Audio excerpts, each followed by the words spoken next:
जयश्री राधे। आनंद आशुलिपि पत्र का अंक 5, प्रतिलेखन संख्या 31। गति 100 शब्द प्रति मिनट। प्रारंभ करें।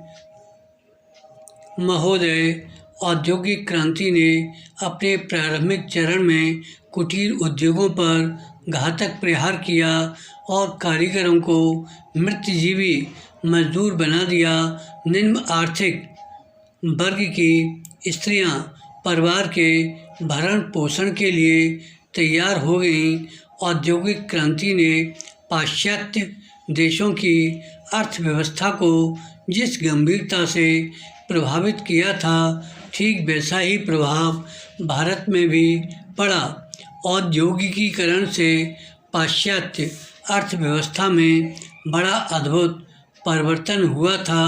वहाँ की स्त्रियां अधिकाधिक रूप में कारखानों और मिलों में काम करने लगीं। फलतः जो वस्तुएं वे स्वयं घर पर निर्मित कर लेती थीं, उन्हें मिलों और कारखानों से खरीदा जाने लगा। विराम। इसका कारण यह था कि स्त्री मजदूर के पास कारखानों में काम करने के बाद इतना समय नहीं बच पाता था कि वह गृह उद्योग को भी गतिशील रख सकें। भारत में औद्योगिकीकरण के फलस्वरूप स्त्रियां मजदूरों के रूप में कार्य करने लगीं और उन्हें मिलों की वस्तुएं खरीदने के लिए बाध्य होना पड़ा। इसका प्रभाव सामान्य जीवन स्तर पर भी पड़ा। विराम। पैरा। जीवन स्तर के महंगे होने के कारण परिवार के भरण पोषण के लिए स्त्री को भी मजदूर बनना पड़ा। विराम। वे कम से कम मजदूरी पर भी कार्य करने के लिए तैयार हो गईं। विराम।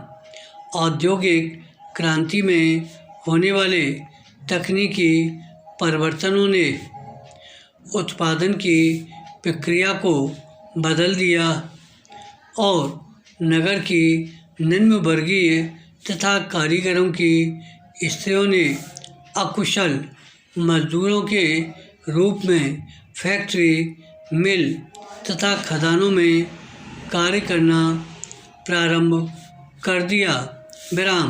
केवल स्त्रियां ही नहीं, प्रत्युत बच्चे भी मिलों में काम खोजने लगे। उद्योगपतियों के लिए यह बहुत लाभकर अवसर था। उन्होंने बहुत कम मजदूरी पर स्त्रियों और बच्चों से काम लेना प्रारंभ कर दिया। स्त्रियों और बच्चों को मिलों और कारखानों में कार्य करने की आवश्यकता इसलिए हुई कि मात्र घर के मुखिए की मजदूरी से जीवन यापन कठिन हो गया था। पुरुष और स्त्री श्रमिकों की मजदूरी में पर्याप्त अंतर था। जब तक उद्योगपतियों को सस्ते दर पर स्त्री श्रम उपलब्ध होता रहा, तब तक वे स्त्री श्रमिकों का नियोजन करते रहे और स्त्री श्रमिक मात्र सीमांत श्रमिक मानी जाती रही। पैरा।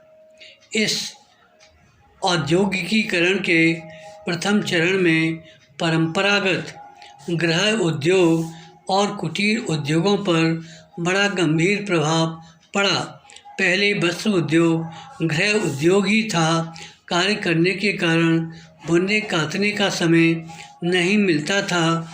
फलतः परिवार की अधिकांश आय भी मिल निर्मित वस्तुओं को खरीदने में व्यय होने लगी। कारखानों में निर्मित वस्तुओं ने गांव की आत्मनिर्भरता को भी नष्ट कर दिया और कृषक तथा कारीगर शहरों में कार्य खोज में आने लगे। यह स्थिति उद्योगपतियों के सर्वथा अनुकूल थी।